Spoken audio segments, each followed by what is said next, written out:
Hello,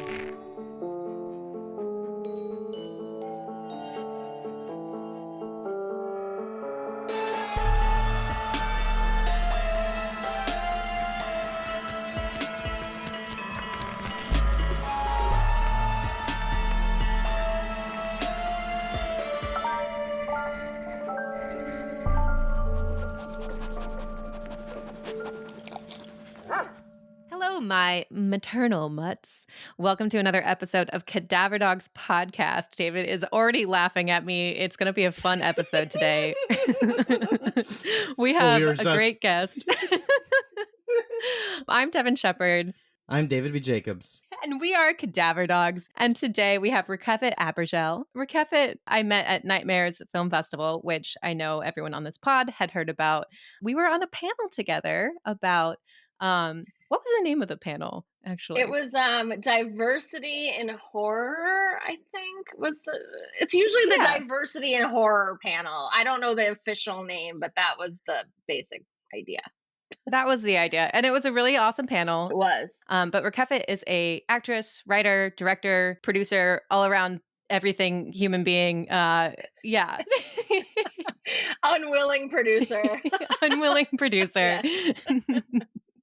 But she has a new horror short that she is writing, directing, starring in. Did I miss one on this one? Producing. Again, unwillingly.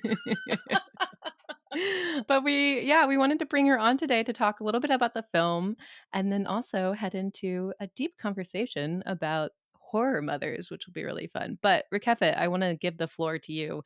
Tell us a little bit about your film. I know this was you had written the script and it was at Nightmares in the script competition where you placed, which congratulations. I did. I placed second runner up, which was, hey, my name was up there. I was very happy about it. The script actually changed a little bit since they had it. Because as we're in production, I'm realizing there's certain things that weren't clear and stuff. So it's always being rewritten. Yes, so still was there. Still, it's a horror movie for sure because it's about pregnancy loss, which is horrific in and of itself. But I would say it's not as horror as some horror movies can be. It's more of a dramatic, psychological horror, I guess. We don't gatekeep here. Everything in the realm is horror. Yes. It's all horror. It's all horror. It's a very sad kind of horrific movie. So there you go. It's going to have that hereditary feeling at the end when you're just like, why? And the lodge where you're like, what did I just watch? And people are not sure if they should clap. So I based the script on, I had a miscarriage myself a year and a half ago. Something like that, almost 2 years ago. And it was obviously a horrible experience, as anyone who's been touched by one in some way knows. And the story that I wrote is not my story. So it's not like what happened to me. It's more the feelings that I had around what happened to me that I needed to kind of express in some creative way to like make sense and meaning of why did this even happen. It all kind of happened so fast. I was pregnant and I was nervous and I was anxious and I was happy and then it was just gone. And so I felt like I had been on this roller coaster of emotions. And so that's what Still is really about. It's kind of a woman dealing with a life that she thought she was going to have and then realizing that she wasn't going to have it and that it was taken from her. And how does she go on? Yeah. And that's kind of what it's about, I guess, in the big thematic sense. No, I have to applaud you. I always find it like it really courageous. Courageous seems a little pedantic. But like I find it really, like to write about something that was so hard for you to go through and make it. I mean, you're doing everything for this film, so it's like such a personal piece for you. Yeah, what's hot? I mean, yes. When it happened to me, I posted about it on social media, which some people were like, "Why?"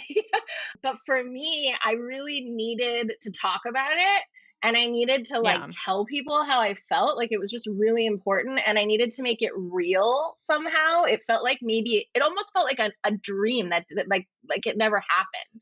After a while, because it had happened kind of so quickly that like I had all this it just all happened so fast. Yeah. And then when I posted about it, a lot of people came out of, I mean, every part of my life to tell me that somehow it had happened to them or touched them in some way, their sister, their wife, their brother's family, their whoever. Some of the women who were telling me that it had happened to them years ago, and they never even talked about it because it was Yeah. especially at a time when it was extra taboo, even more than now, which it still is, to talk about.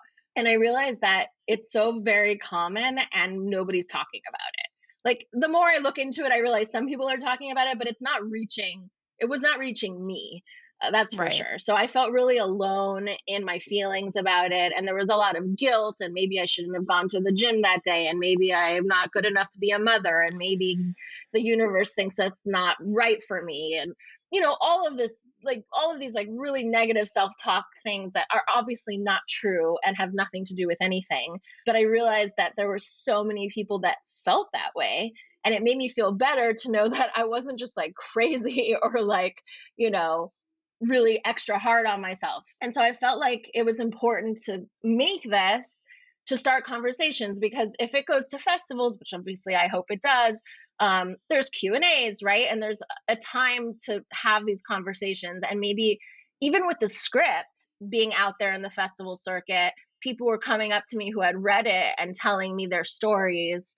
And I just thought, oh my God, this is like something that people, I think, will really relate to because it is so common. And also maybe it will encourage people to talk about it more and not make it such a taboo subject. Like, it's about women's health and it's also about death. So those are two things that nobody ever wants to talk about. But should. But should. A quarter of all women or something will miscarry? It's 1 in 4, but that's actually before 35 years old. I was 42 when it happened, and after 40, it's like 90%. It's like 85%. It's like an crazy. obscene number. Way higher than you think about. Yeah, and obviously it's happening a lot. To some people, unfortunately, it's happening numerous times, which I cannot even imagine. I mean, I've met people who were like, I had 12 miscarriages. Oh my Lord. I don't know how you go on. Yeah, for truly. me, the one was like horrifying. But just because it's common, which is something that people had said to me, does not make it easier, better, more palatable in some way. And the film also addresses stuff that people say to you that is very well-meaning and well-intentioned, but unfortunately comes out feeling like judgmental or something in some way. If you have a miscarriage, then the first 6 months when you're still grieving, people are like, "Oh, well, if you try again right away, maybe this time it'll work." Right. Or or you can try again, or you have 2 healthy children, which I don't. But I'm saying, or like some people say that to people who have children. Oh, well, you have 2 healthy children. Okay, but what does that have to do with the grieving that I'm feeling about the one that I didn't get to have, right, or that I was looking forward to having? Yeah, it's a real form of grief. Exactly. And in the film, the main character that I play, she finds a baby in the forest miraculously. That's how she ends up with this child. And it kind of has like a little bit of a fantasy feel in the beginning. And she starts taking care of this child. And then the child goes missing at the park. Oh my God. And this mother comes up to her and is like, it's okay, you can try again. It happens all the time. And if it was a real live child that you lost in the park, nobody in the world would come up to you and say, it's okay, you can try again. Yeah. Or, it happens all the time. It's really common. Don't worry about it. And so I'm like, just because this baby wasn't born doesn't mean that it's still not the same loss. It's still not the same feeling of like, oh, this didn't happen. Totally. And I think that's what makes this such an enticing draw to the storylines in horror, which is, and I'm really excited to hear you guys' choices for today. I'm going to introduce the topic. We'll go through our top, and then Rakefet will give you time at the end to tell us how people can be supporting still your film. Awesome. Thank you so much for sharing that story. So now I'm going to awkwardly transition into the actual topic of today's episode.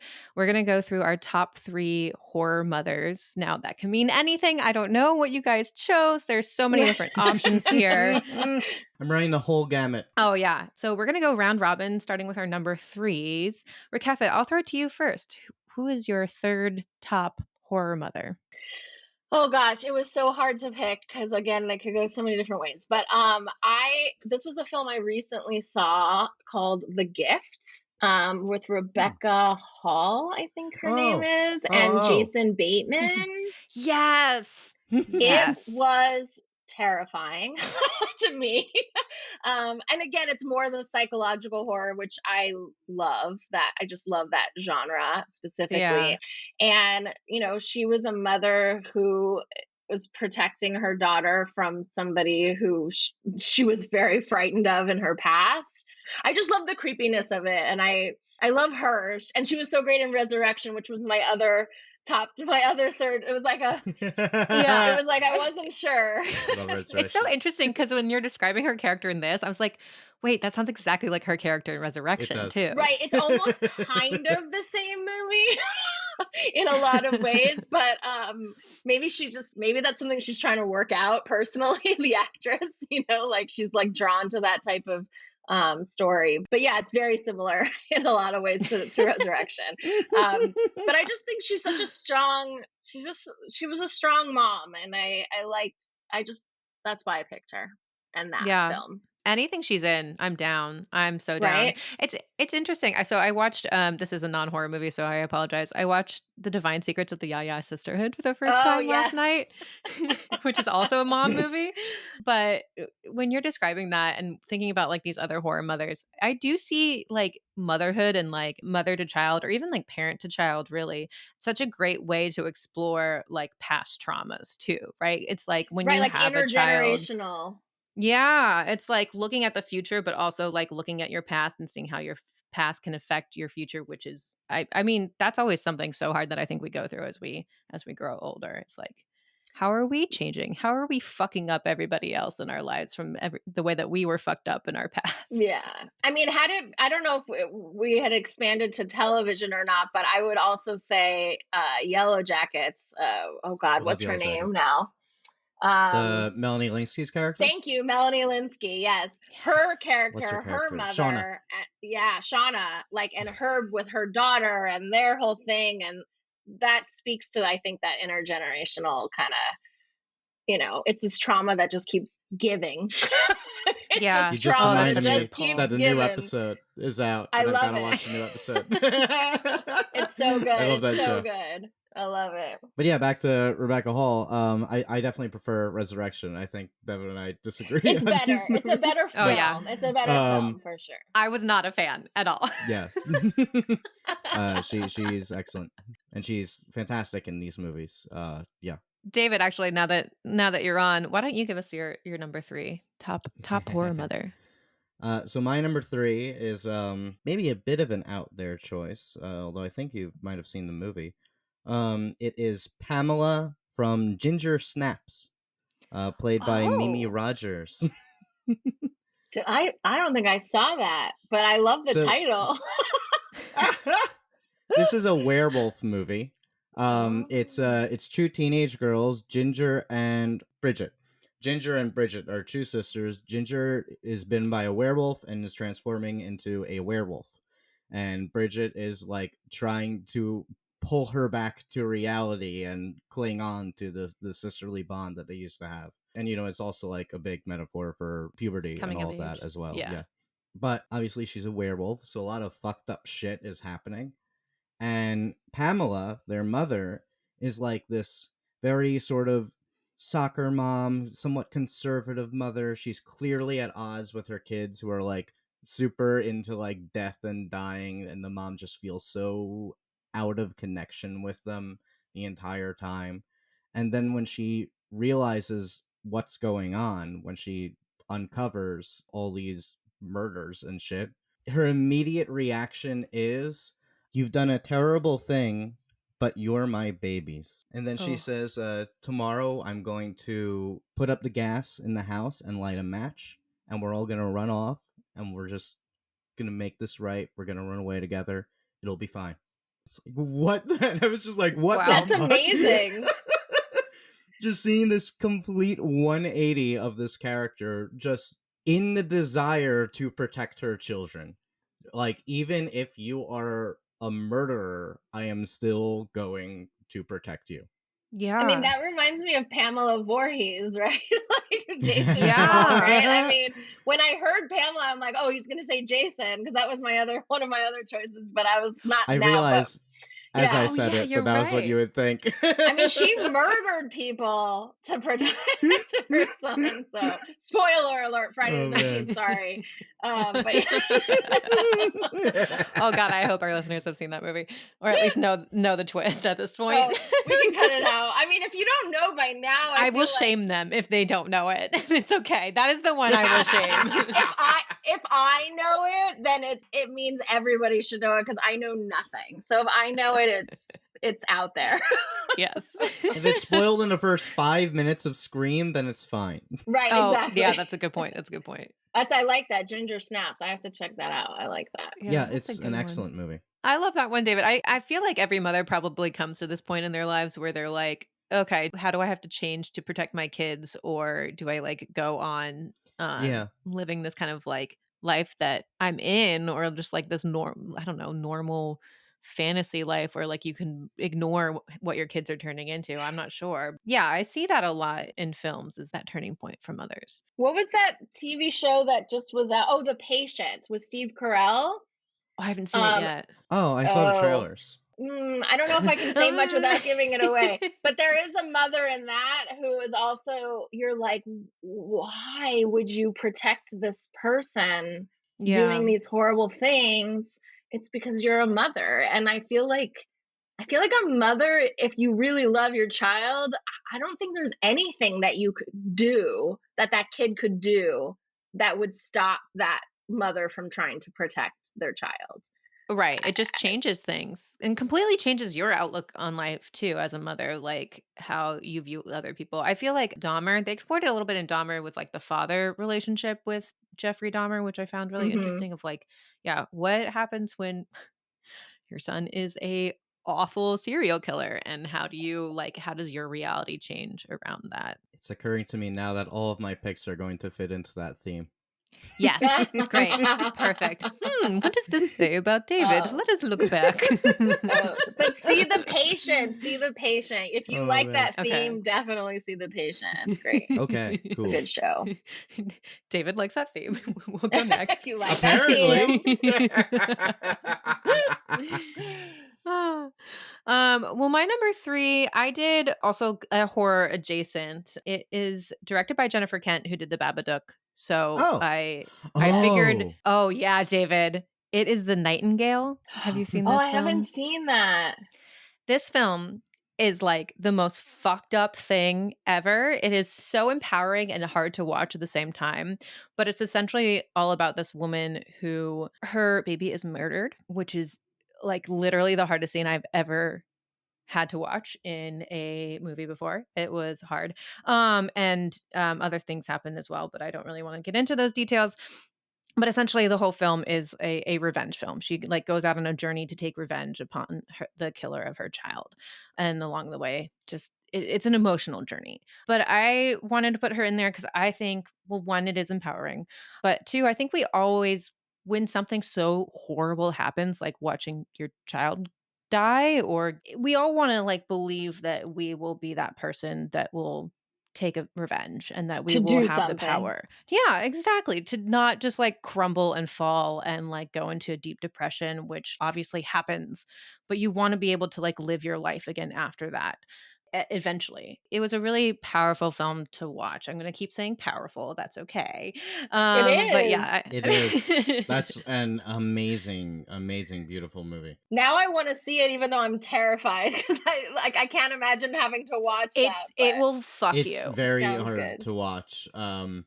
Even knowing the trigger warning, I got to a point in the movie where I was like, okay, well now that part is past, so now I'm good, and then it just keeps on fucking happening. Um, Oy. it's Yeah. definitely a lot. Yeah. And it also at the same time explores just what it meant to be a woman. It's a period piece. It takes place in the 1820s in Australia, I I think it's believe. Yes. Tasmania. Tasmania. It's also has a lot to say about imperialism. The other main character is an indigenous Tasmanian, And I think it's the only movie to have that specific indigenous language on film. Oh, wow. And it talks a lot about like the genocide of the indigenous people there and how it impacts him. She herself is an Irish, what did they call her? Because they didn't refer to her as a slave, but she's an indentured servant. That basically she was caught stealing a loaf of bread, so now she is forced to serve them. She's basically a slave, and all of these things are real. And then it's also is her and the indigenous man, the conflicts between them, and slowly realizing that they're in the same boat, that they're both being like devastated by these English imperialists who are like the most evil fucking people ever. It's a powerful, powerful movie. And it's beautiful. It's surprisingly a little bit hopeful. Yeah. Yeah, it gets there. Yeah. Yeah. That was a note on my film. People didn't think it was hopeful enough. And I was like, there's nothing hopeful about it. I'm sorry. I just don't. I'm not going to. For me, that wasn't.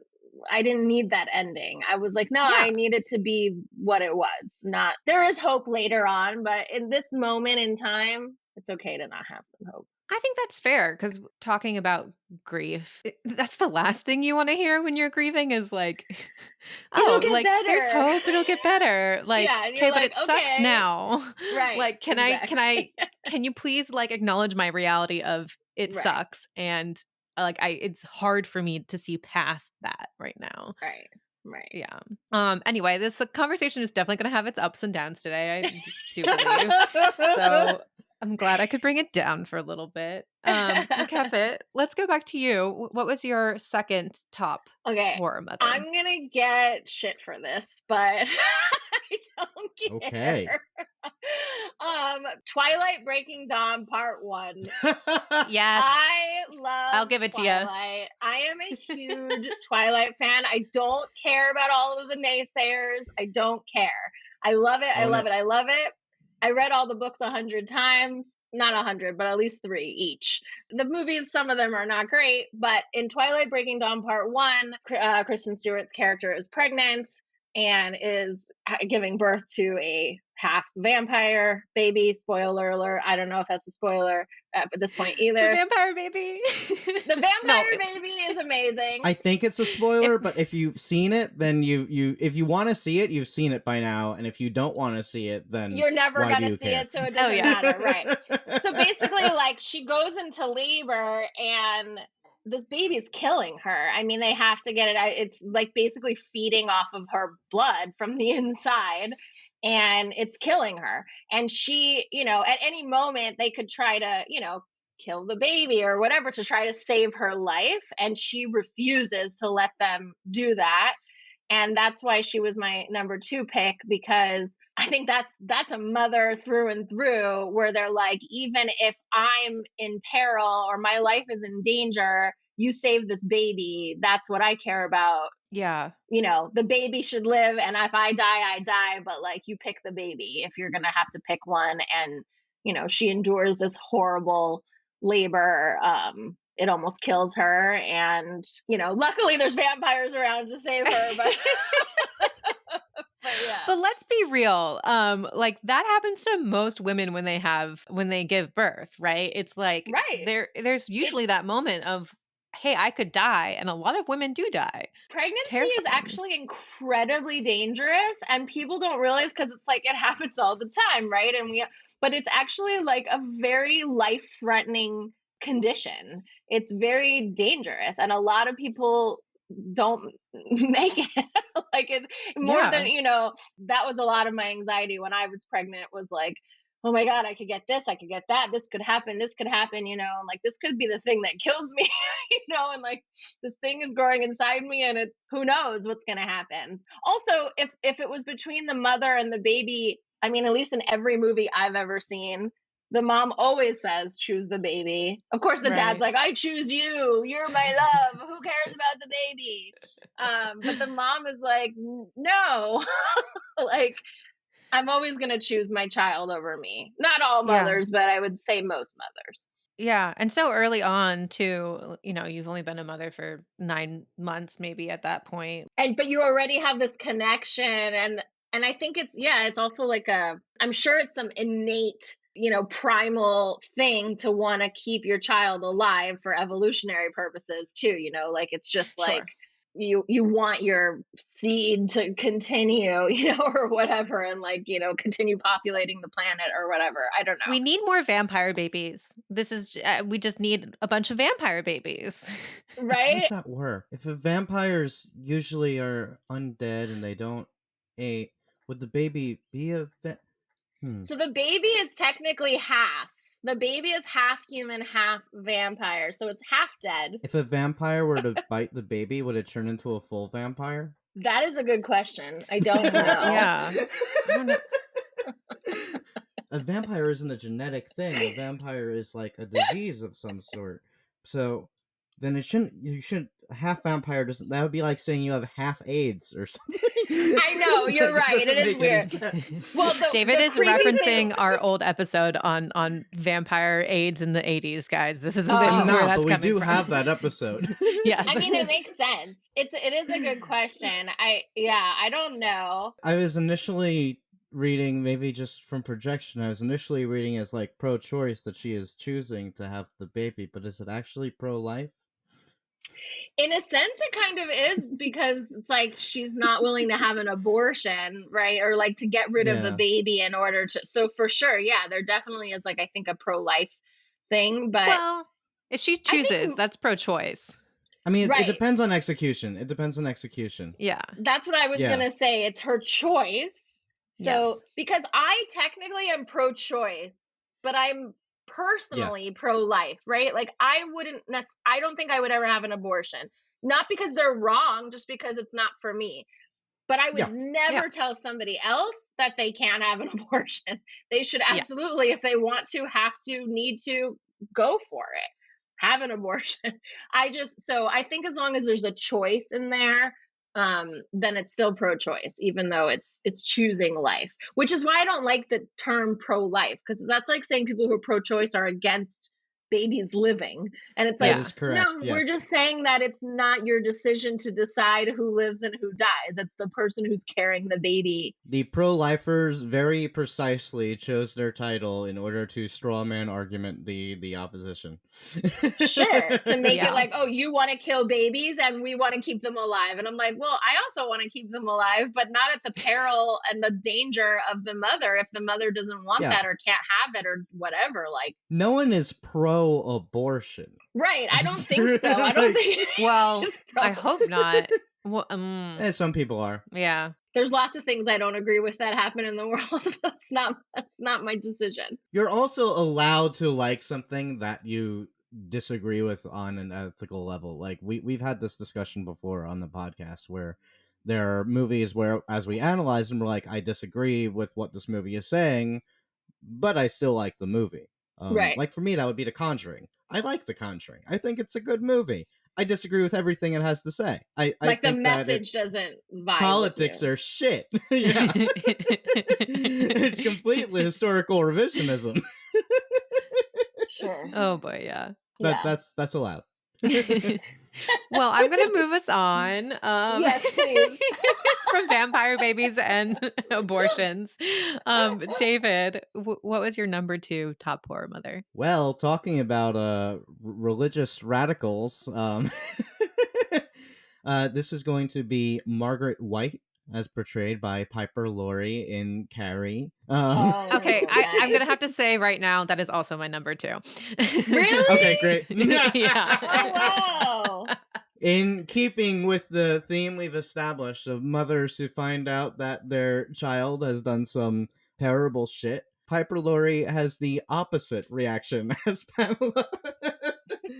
Margaret would be very happy with letting Carrie perish for her crimes, which you could argue Margaret is largely responsible for, as I would argue. See, yes, David and I have very different readings of this film, and I'm going to have to say the reason why I put Margaret White as my number 2 is because I find her as a mother, as a woman living in this really hard, guilty world. She's a very pious woman. She's very, very religious, and she has this guilt of, and this is a different reading that both David and I had, but having sex with Carrie's father some saw as sexual assault or some saw as like consensual sex. That's really like I think the question of reading the film. But either way, Margaret has this guilt of having sex in the first place and having that sex then birth a child and having a physical form to remind her of the constant sin that she is living in, which I find fascinating. And yeah, she is not okay and she's a horrible woman, but I think like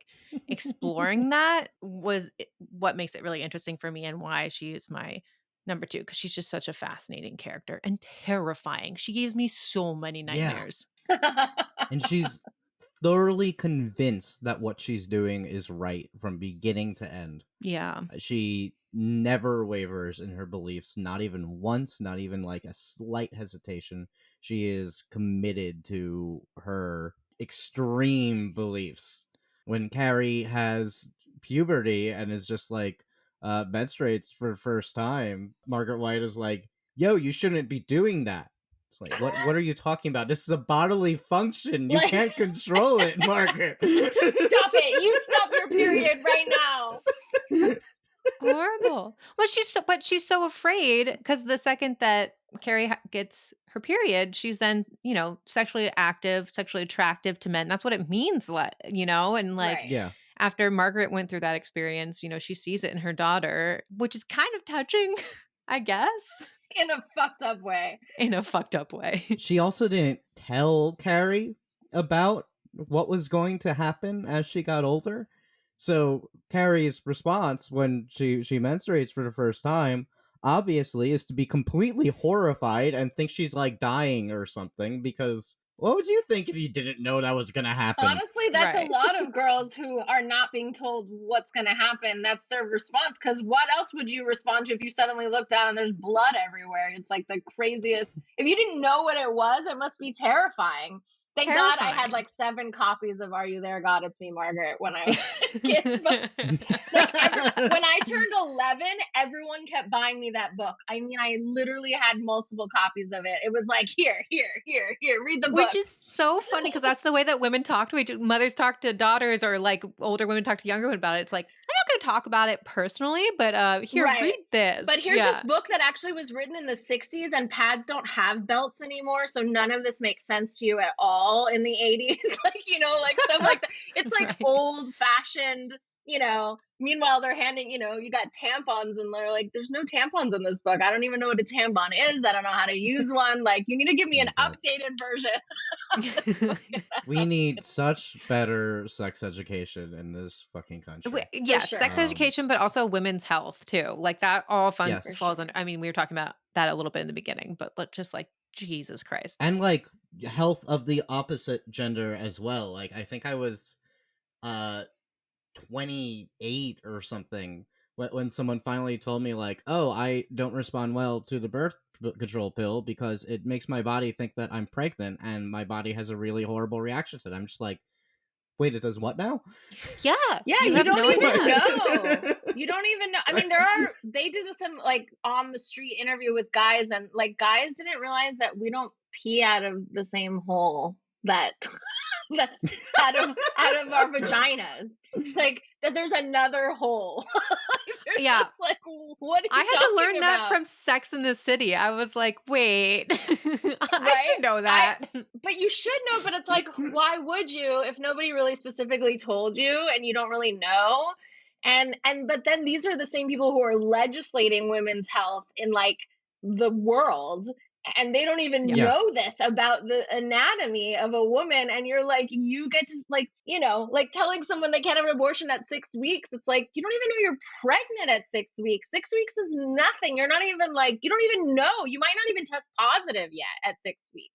Right. Like Please it's educate yourself, insane. and then we can educate everybody, and then we can have these discussions. Right, and then let's talk about it. There's a moment in, this is not a horror movie, but it's an excellent movie called Never, Rarely, Sometimes, Always. There's a moment in that movie. Yes. It's about a teenager who gets pregnant, and her state, I think you need parents' permission to get an abortion, and her parents won't give it. So she and a friend skip to New York to get an abortion.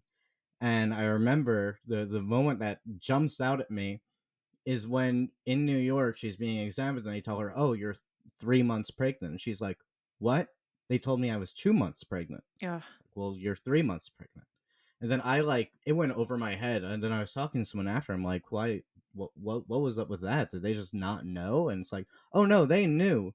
They lied because they knew she was going to skip state. And if they told her the wrong time frame, then it would be too late. Right. And I'm Right. like, that is fucked up. Right. It's extremely fucked up. I mean, not only that, like, I don't even think I really understood until I was pregnant that day one is not the day that you find out you're pregnant. Day one is actually the first day of your last period. So you're actually pregnant before you're even pregnant. Before What? you've conceived, that's included. It's like the time period is included before you've even conceived. So like before I even became pregnant, that time is still included in the time that you're pregnant. So before I get my next period, those weeks would count towards my weeks of whether or not I can have an abortion. That is fucked up. Right. That's why I'm saying that 6 weeks, it's so too early because 6 weeks is actually only 1 month since your period plus 2 weeks of being pregnant. It's really only 2 weeks of actually being pregnant. So you have 2 weeks to decide if you're going to have an abortion or not. And you don't even know. Most people don't even know they're pregnant at that point. I don't think I knew until I was almost 7 weeks. Oh my gosh. And it's sickening because people who don't even know now have no chance to do anything about it. And not only that, they're being tried for murder. Like it's like not even like in some of these states, like they're telling you it's manslaughter, or it's whatever. And it's just like, or if you have a miscarriage, some people are legislating against that, like as if that was your choice. Right. As if having a miscarriage is the same as having an abortion, which it is not. There's no choice in the matter. So that's not even the same thing. It's crazy. Like, and the more I looked into it, the more I was like, it is a mess. You know how many people, we just talked about how many people have miscarriages. Like, why don't you treat the issues, which would be like, hey, what's going on in these women's bodies that may be causing this? Or like, let's explore women's health a little bit more and get a little funding and like try to figure some things out. We still don't have fucking cures for UTIs and shit like that. Like we don't even have, it's insane. It's insane. It's insanity. Well, wow. We're learning a lot here on Cadaver Dogs today. You didn't know this was going to be a women's health podcast today, but that's what we're doing. We're spreading information. Look at what bringing up Carrie gets us. Yeah, really. By the way, quick plug, we do have an episode on Carrie. Nice. From like a year ago. Yes. So if you do want to hear more about where David and I differ or our readings on that specific character, please go back and listen to that. I think we paired it with The Exorcism of Emily Rose. Yeah. Okay, so I'm going to take us to our last one out here. Our favorite, or top is really the word here. Our top horror mother, Rakefet, please. Okay. Let us know. Again, I had a really hard time deciding because there's so many ones for so many different reasons. But this one really struck me. It was the mom played by Emily Blunt in A Quiet Place. Yes. Because she is not only pregnant during an apocalypse, running from monsters where she can't make sound, and then goes into labor when she can't make a single noise, and she steps on a nail on the way down to having, remember that? Like, I remember being so tense during that scene. I thought, if she makes one grunt, one meep, like she's dead. And I just know that, like, labor is a time when you don't really have a choice as to whether you make noise or not, I think.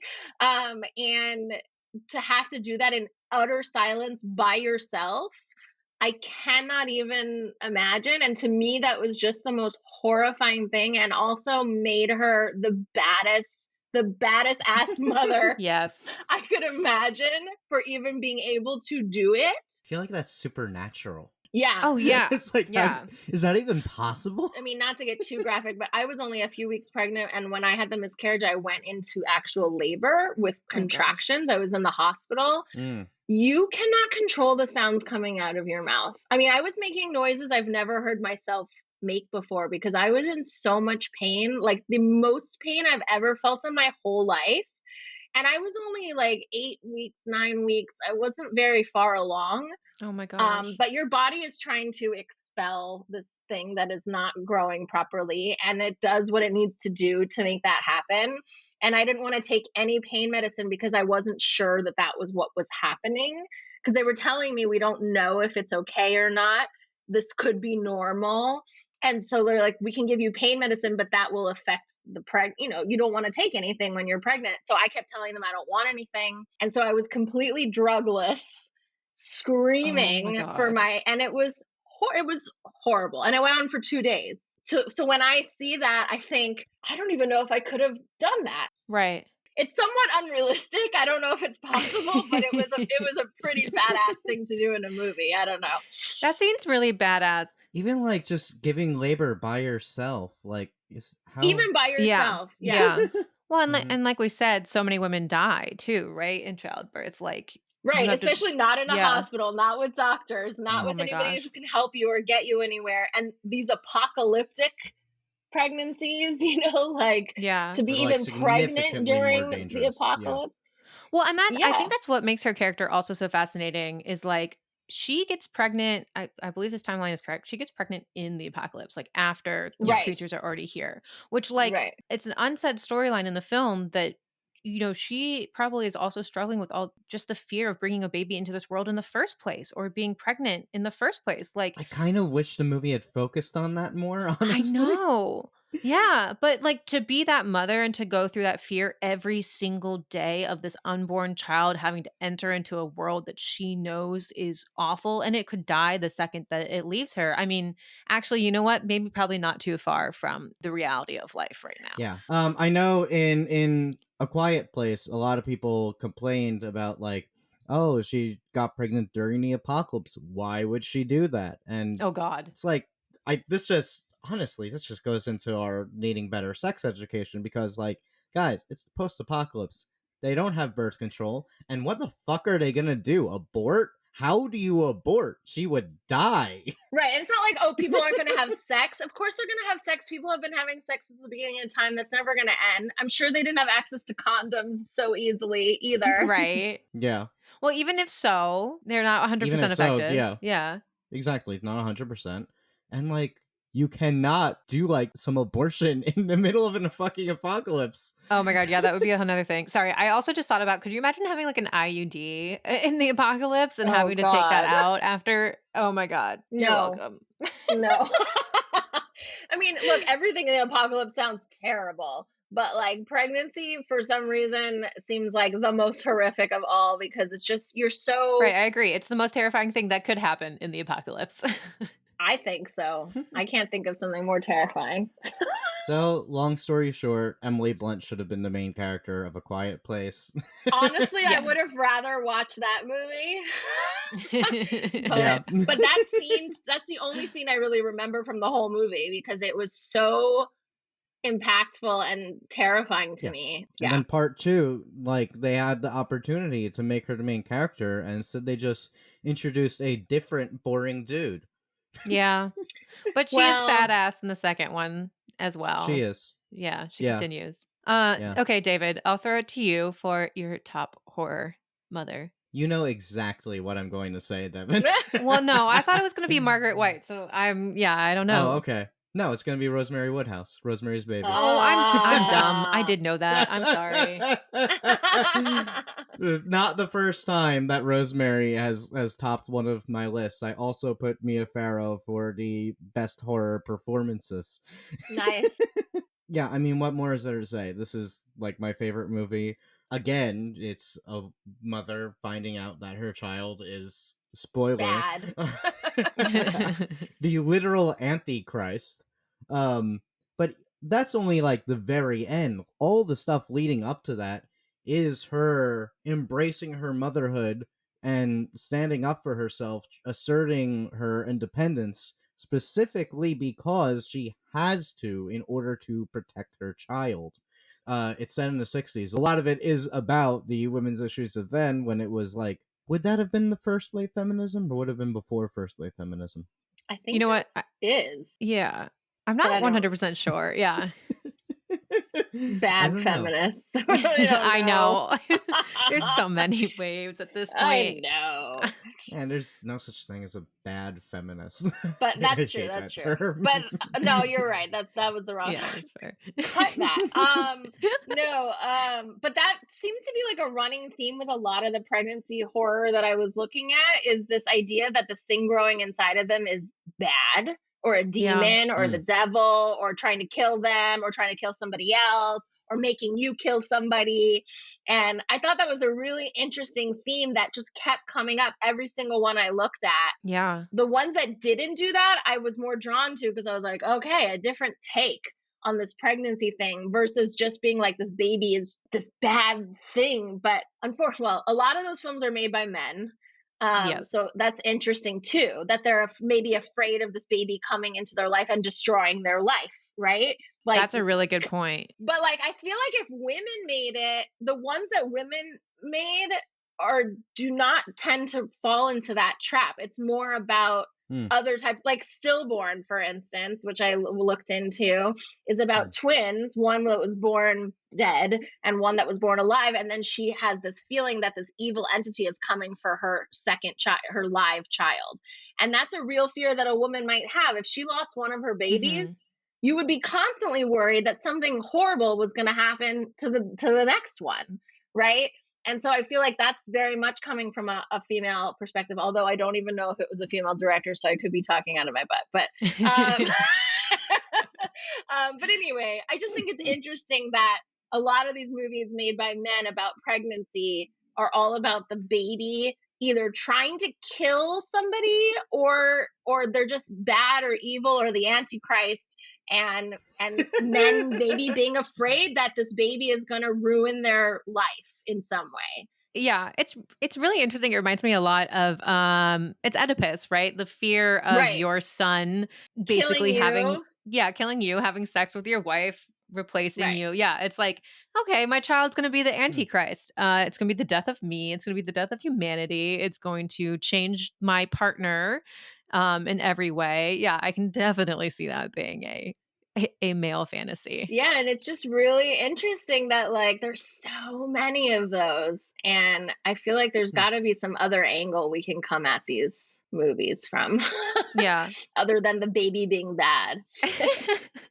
I agree, but David, I do agree that like Rosemary's Baby does it in a way that it is relatable for the female experience. But I Well, know, it's empowering for her. Yeah. yeah, exactly. I mean, what's so interesting to me about Polanski's movies, in relation to the fact that he is absolutely a disgusting, horrible person, it almost feels like his movies are like a form of repentance in some way, that he is not identifying, like if you identify Polanski as one of the characters in the movie, he's the husband. He's not Rosemary. He's the horrible, evil villain.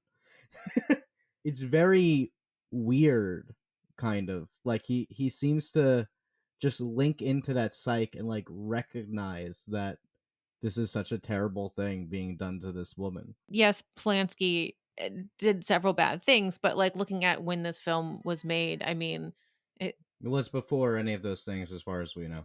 I think you're looking at it with a future lens too. Is like, well, at that time Yes, he definitely. was about to become a father, so you Right. know it is looking at what his viewpoints are and his relationship with Sharon at that time, and I'm sure putting her into Rosemary a little bit as well. I think I forget if he tried to get Sharon Tate the role. I remember Sharon Tate wanted to play Rosemary, but I forget what happened to that. She's also the one who brought him the book. She's the one who showed Polanski the book and said, "Read this. You should make this into a movie." So Oh, I think Sharon Tate may have had a stronger creative voice in that movie than we give her credit for, but it's hard to say precisely. I love that. I'm gonna end us on the Rosemary's Baby point there. because that is a beautiful sentiment. And I'll give my number one, and then we can wrap up here. This has been such a good conversation that I'm like, no, keep talking. But my number one, I threw in a fun one. It is Mama, which is the Andy Muschietti movie from like what, 2013? Yeah, you've rushed this one before as well, and I still haven't seen I know. I'm like one of the few that really it. enjoyed this film. I think because it's a horror, but it's really, really a fantasy. I'm not putting in Jessica Chastain's character. I'm putting in the actual creature of Mama because the creature design is so fucking cool. And I think the creature performance is so amazing. It's done by Javier Botet, who is a great, like another Doug Jonesy type of character. He's in It. He's in a bunch of horror movies, mainly Spanish horror, because he works with Andy a lot. But I just love the creature design so much, and it creeped me out. And there's something about this character. So the story is these two girls lose their parents, and this dark entity adopts them, this dark creature. And I think they lived in the woods for a little bit with this creature, and it did take care of them. It was their mother for some time. And come on, this creature that doesn't know these little girls, isn't even human, isn't even the same like breed as these two little girls, decided, you know what, I'm going to take care of them and I'm going to adopt them because they need a home, That's and sweet. I'm going to love them so much that no one else can touch them or they will die. Come on. That's very mothering. Very mothering, very creepy. I don't know. I had to put in a fun one that was a little different. I want to watch that. That sounds good. Yeah. Well, that was our intense discussion on mothers in horror that also ended up being women's health and political and Abortion politics. abortion And- politics. Oh, God. But look, I mean, that's what this podcast is all about. Like, we talk about how horror represents these things, and does talk about these things in the theme of horror. So like it all really very well fits. And I mean, that's why we wanted Rakefet on as well, because her film also touches so much on these as well. Rakefet, remind us all again where people can go find your film, how they can support your film. I know it's crowdfunding right now. Please tell our audiences where they can find you. Yes. Okay. You can find me on Facebook. If you look up, if you do facebook.com/still a short film, you'll find our page. We're on Seed and Spark, which I'm sure the link will be included. We'll put that in the show notes as well as everybody. Yeah. We're crowdfunding. We're almost at the green light. We're like 13% away from the green light, which would be great, so that we don't lose what we've already raised. But we need the full amount to make Yes. the movie. That's not going to be enough. Even the full amount is not enough, but it's at least the minimum that we need. And you're only a few days away from wrapping that up, right? Like you have until what, the 24th? We have until April 24th, I think it is, or 26th. Anyway, it's coming very soon. Even if we're at our 100%, I'm telling you, we need more because of after the credit card fees and everything that they take out It's of it. always It's more. not even the amount that it's supposed to be. So even if we're at 100%, please keep giving. It's not enough, I promise you. And none of it's going like in my pocket. I'm not getting paid for anything, and I'm doing 3 of the major jobs of directing, producing, writing, and acting. I'm not making a penny. None of it is budgeted to me at all, not even a little bit. We are also, I'm going to be making a donation in the amount of 5% of whatever we raise. So whatever the total is at the Nice. very end, 5%, the equivalent of 5% of that, I'm going to be making a donation to pregnancy loss support groups, child loss support groups and stuff. And I can send you guys a few links to add. There are resources for women and men who are affected by this, couples that are affected by this. Infertility is a big thing also. So hopefully you can give to us and help us and support us, but also you'll end up giving back also to people who are actually suffering from these kinds of traumas.